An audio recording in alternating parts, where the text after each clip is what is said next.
सत जय भीम, आदाब, नमस्कार। मैं हूं स्नेहा। बात कर रहे हैं द थिंग पर।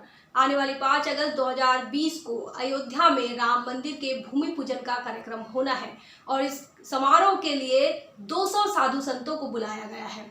इस कार्यक्रम में प्रमुख रूप से देश के प्रधानमंत्री और आरएसएस के सरसंघ चालक प्रमुख रहेंगे। यही बीजेपी और आरएसएस अपने आप को दलित हितैषी बताने का ढिंढोरा पीटते आई है और इसी बात को साबित करने के लिए उन्होंने पिछले दिनों दलित महामंडलेश्वर नियुक्त किया था, जिनका नाम है कन्हैया प्रभुनंदन गिरी।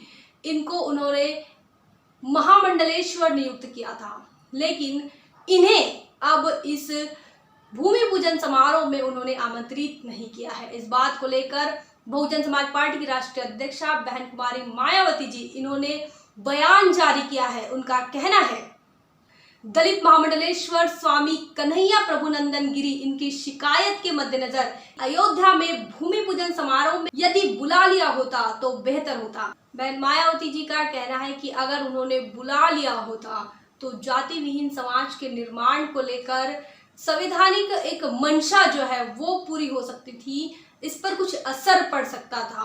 बहन मायावती जी ने नसीहत दी है समाज को कि कहाँ है जिस व्यवस्था ने आपको जातिवादी उत्पीड़न दिया है, जिस व्यवस्था ने आपके साथ अन्याय अत्याचार किया है, आपकी उपेक्षा की है, आप लोग इन व्यवस्था को लेकर मंदिर मस्जिदों के चक्करों में आप ना पड़े और अपने श्रम और कर्म की तरफ ध्यान दीजिए। साथ ही डॉक्टर बाबा साहब अम्बेडकर इनके बताए हुए रास्ते पर चलने की अपील भी बहन जी ने की है। कहा, बहुजन समाज पार्टी की यह समाज को सलाह भी है।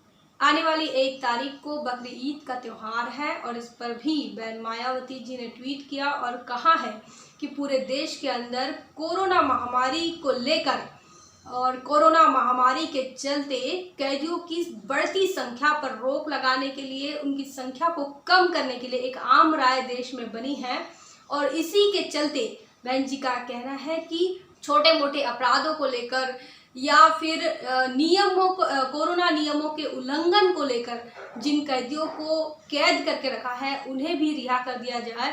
खासकर मुस्लिम कैदियों को रिहा कर दिया जाए ताकि वो अपने घर जाकर बकरी ईद का त्यौहार अपने घर परिवार के लोगों के साथ मना सके। बहन मायावती जी के यहाँ 2 बयान जारी हुए हैं। एक में मनुवाद और पाखंडवाद से बचने की नसीहत अपने समाज को वो देती है और दूसरे में वे बहुजन समाज का एक तबका, जिसे मुस्लिम तबका कहा जाता है, मुस्लिम तबके के कैदियों को जिस छोटे मोटे अपराधों में उन्हें कैद किया गया है उन्हें भी रिहा करने की पुरजोर मांग बहन जी ने यहाँ पर की है।